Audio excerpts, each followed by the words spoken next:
That's a fish. Oh, that's a good fish. Holy cow, that's a good fish.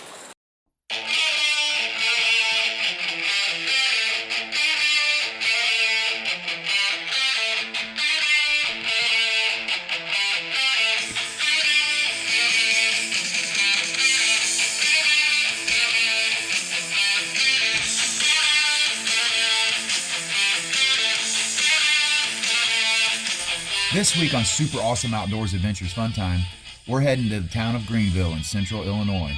Greenville quietly sits nestled above the surrounding areas and is just the right distance off the beaten path.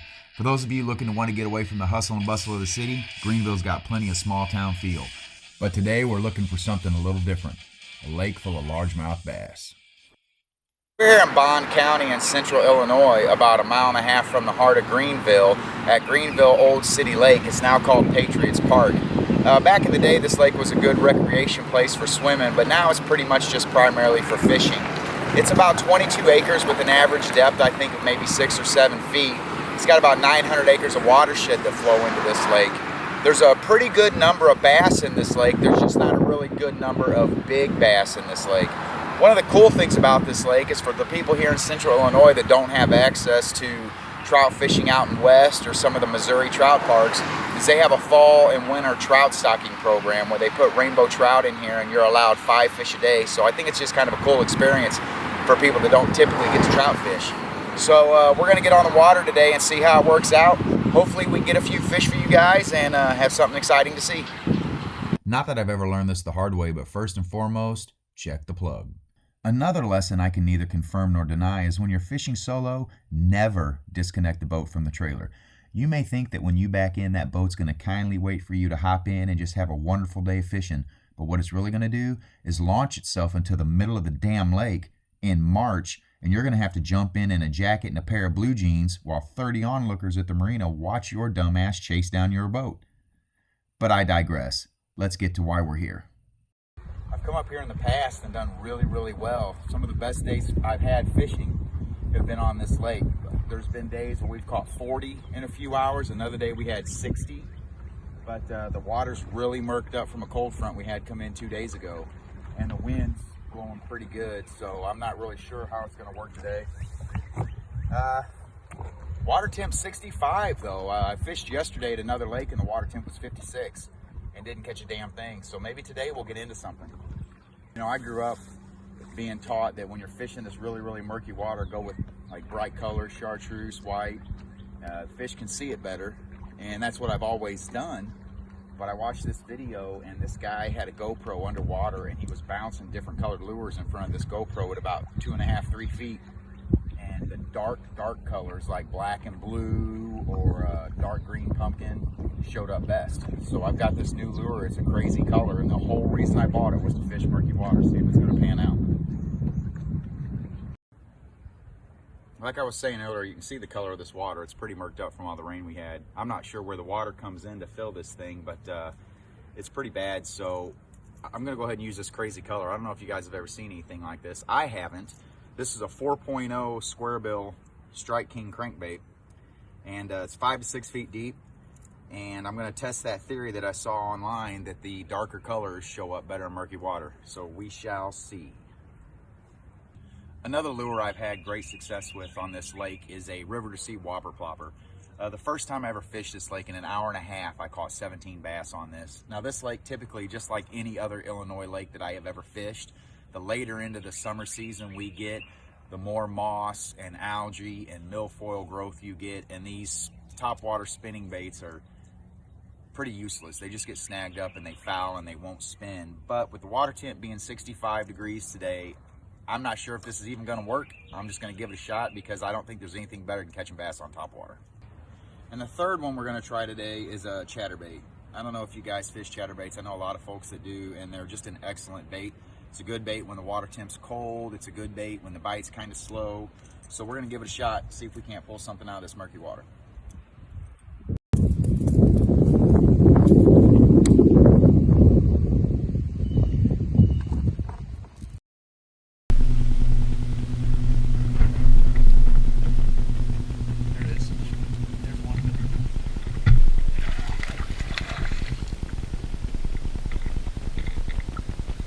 is.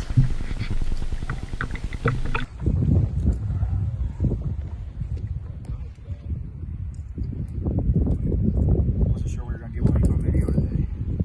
What'd you get? Nice little largemouth. Send me back to get bigger. At least I didn't get skunked. Yeah, he hit that as soon as I brought it over that log. I felt it bump that log, and when it came over to the other side, he hammered it.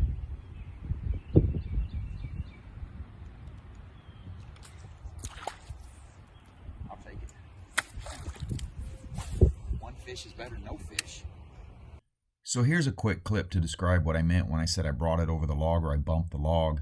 These square bill crankbaits are designed for this, and they actually excel. Whenever you're fishing submerged timber, you just want to bring your lure over the top like so, and a lot of times it'll trigger a strike from a fish underneath. I've seen bass come up over the top of a log in just a few inches of water to hammer a crankbait when it bumps like this. So I gotta say, this is really an excellent strategy to trigger a strike. Let's see if we can pull something off these culverts up here. Typically, this little hump I just came over, when we fished it in the past, we pulled several fish off of it. But today it's just a little tough. We got the wind coming from 14 different directions, and that's not a fish. Might not get that one back. That was a pretty good hook set. When I fish these culverts, I've always been told that where water's coming in is a good source. It stirs up bait insects, stirs up bait fish, and might bring the other fish in. See if we can't pull something off of them. I'm not too sure of any other places on this lake where the water comes in. I would think there's got to be more than just this, but we'll see. Well, just about every time I fish those culverts, there's a fish on it, but this time, yeah, there was a fish on it. I don't know if you could tell from that cast, but it landed a couple inches from the bank, and I think this fish was probably sitting in 6 inches of water.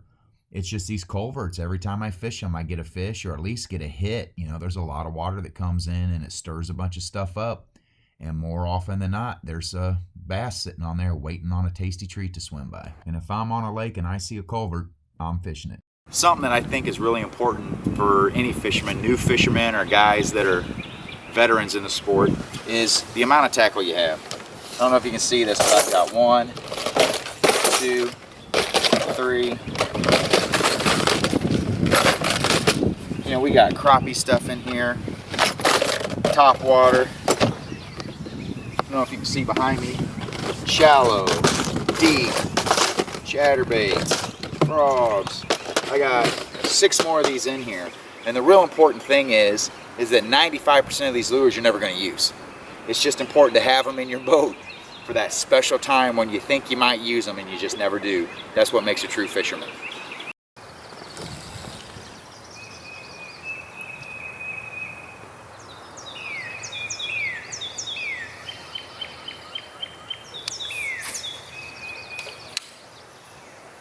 So I've caught a couple fish at this point, but I just really haven't had the action that I wanted to find. So I decided to switch it up to a different side of the lake with a little bit deeper water.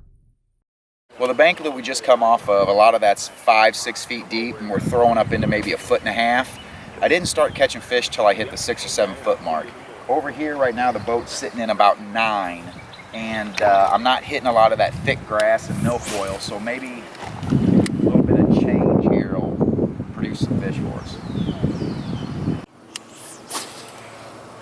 So this crankbait that I'm using is like a 5 to 6 foot runner, and typically I just naturally hold my rod here, but I'm not hitting the bottom.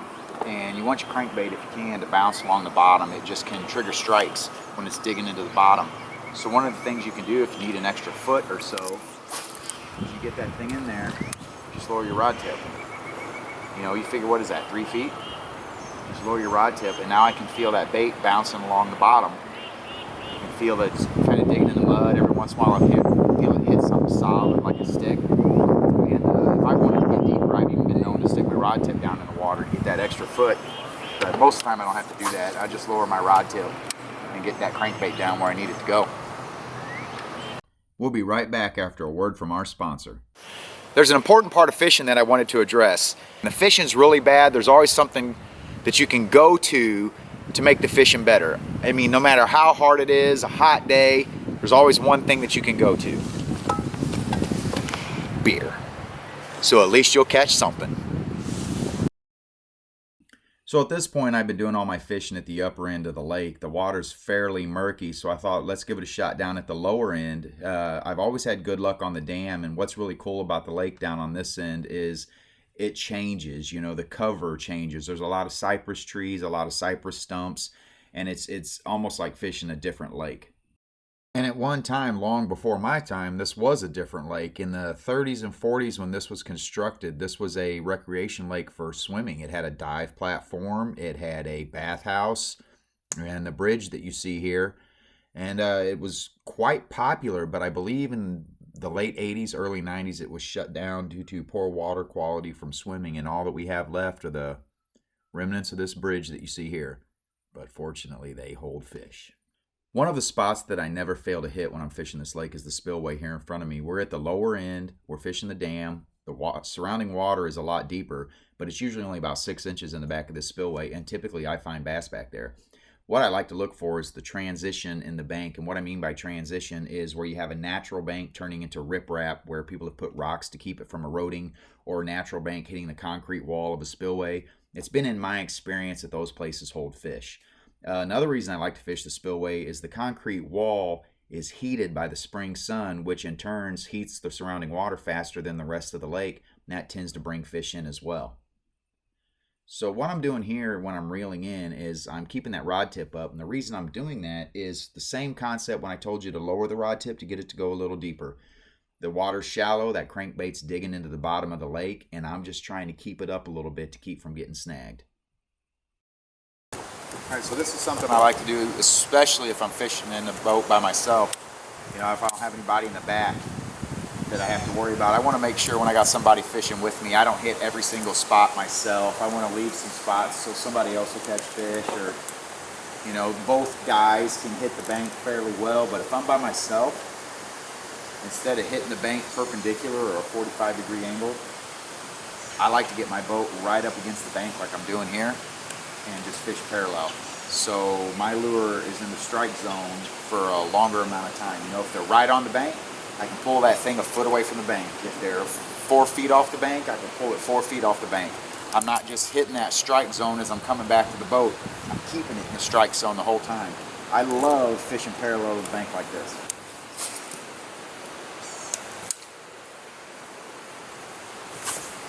And it seems to work. Oh, I don't think it was a fish. It felt good. It's probably somebody's fishing line. Nothing feels more like a fish besides a fish than somebody else's fishing line.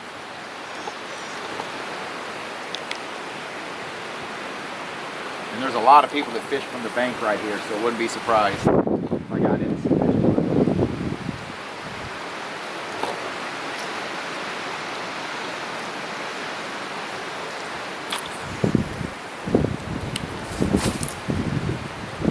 Another thing is just, I don't know where the fish are at. I haven't found them in any particular depth. You know, I caught one that was like in 6 feet. Then I caught another one that was right on the bank in probably 6 inches of water. And yeah, that's a tree. Oh no, that's a fish. Oh, that's a good fish. Holy cow, that's a good fish. Oh, whoa. Oh man, that's a good fish. I thought I had a stump or a tree. This bass is, this is a nice bass. I'm freaking babbling because I'm excited like a little kid. Holy oh, look at that. Whoo, man. I thought I hit a tree because when I set the hook, it was solid. And I didn't feel him, and then all of a sudden he decided to take off. Holy cow. This is the biggest fish I've ever caught out of this lake. Right here. I'm breathing heavy. If this shit don't get you excited, man, I don't know what to tell you. Nothing will. Look at this. I don't know if you guys can see that on this camera or not, but he inhaled that bait. I mean, he inhaled this whole crankbait. I had to try to get it out of here without hurting him, because I'm not going to keep him. Today's just about having a little fun on the water. Come on, buddy. Oh my gosh. Well, I did not expect to catch this in this lake today. I have fished here 6 or 7 times, and I think the biggest fish I ever caught was 2 pounds. Let's get the bump board out just for shits and giggles and see how big this sucker is.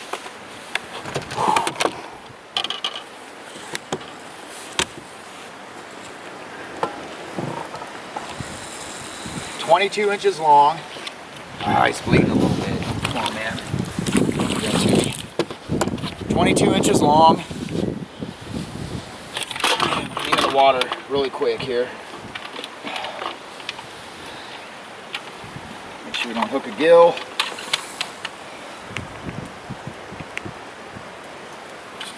Just under 5 pounds. Not bad. Not bad at all. Oh, there he goes. Yes! Just to clarify for those of you that didn't notice, Holy shit. Holy shit, I'm so excited. let's take a look at this from another angle. You can see me setting the hook here, and look at that rod, man. It was solid. But then nothing. You can see how fast I'm reeling. There was nothing. And then all of a sudden that fish made a right-hand turn, and I knew I was into something. You know, I was surprised to see I had a fish, but when I saw the size of the thing, I was stoked. You know, I guess when I set the hook, he made a beeline to the boat. I thought I was snagged, and when I set the hook, I just broke the lure free, you know, and it was coming at the boat.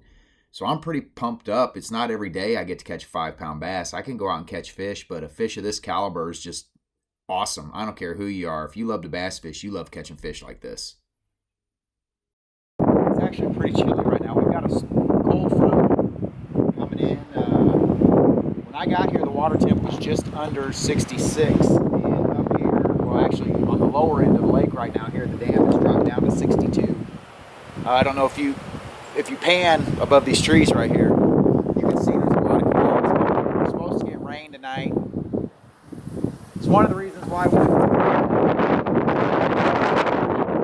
drops up on their feet, so to speak.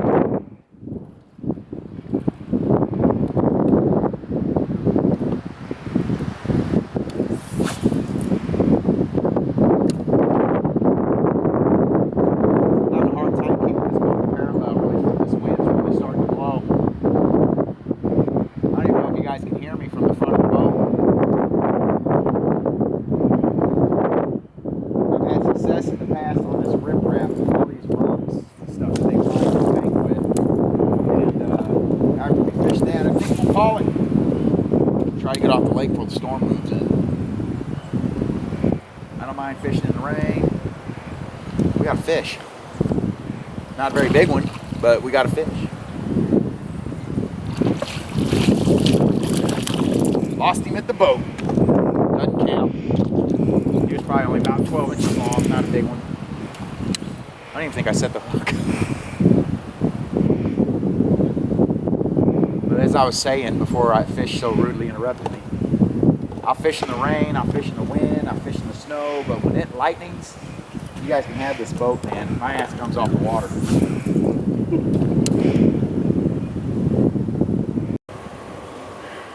I'd be surprised if we don't catch another fish off this bank. I just missed one because I forgot to adjust the drag after I was fighting that fish, and when I set the hook, it was just all completely missed him.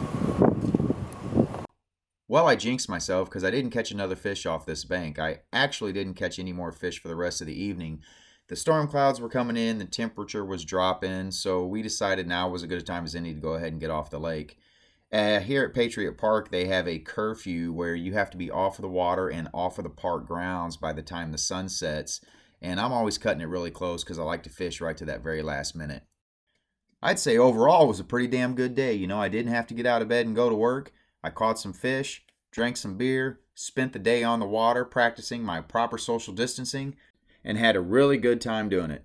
I appreciate you guys watching the video. I hope you really enjoyed it, and I will keep making them if you keep watching them. Well, there it is. That's our first fishing video. I hope you guys enjoyed it. One of the things that was different for this video than my previous video is that I wasn't by myself. Serena was kind enough to get in the boat with me and run the main camera and kind of throw some pointers my way. And it actually made it fun, you know. We kind of laughed and goofed. There's a lot of stuff that we had to cut off the camera because it was just nonsense. Another thing I learned, a big difference between a fishing video and a hunting video, is that with a fishing video, I have got to keep that camera rolling the whole time. On that hunting video, when I see an animal, I can turn the camera on and kind of plan out what I'm going to do. But with fishing video, I never know when I'm going to catch fish. And if that camera's not rolling the whole time, I'll miss it. And I did miss a few hook sets on the main camera, but I was able to pick them up on a GoPro, so it wasn't a total loss. That Tacticam that I had on my hat was a total loss. My head was doing this the whole time, looking for a spot to throw a crankbait, and just watching that video, you'd probably get motion sickness. It was all over the place. It was completely useless. I didn't have anything from the Tacticam in the video that you guys saw. One thing I want to touch on from the video was the 3 lures that I mentioned in the beginning of the video. I actually only ended up throwing the crankbait. The crankbait was producing so well, I figured why mess with a good thing, so the whopper plopper and the chatterbait never got wet. They just stayed in the boat. Again, bunch of crankbaits and lures that you're never going to use. So I want to say I had a good time doing this. I appreciate the feedback that I got from the last video. I got a lot of good advice. I got some good comments, a lot of positive feedback. So keep it coming, guys. Any ideas that you want to give me for a video, shoot them to me. I'll see if we can make it happen. Any ideas that you guys have on my editing or something that might make this a little easier, shoot me a comment. I'm willing and actually looking forward to any ideas. I also don't have a name, so throw that at me too. And I just want to point out, this beer, on these fishing and hunting videos, the stuff you see when I'm hunting and fishing is done on one take. This stuff, talking to the camera, takes me forever. This was full when I started. Every time I finish the video, I go, cheers. And that's all I got left. So I think we're just going to go with that one before I get too hammered to do any more videos.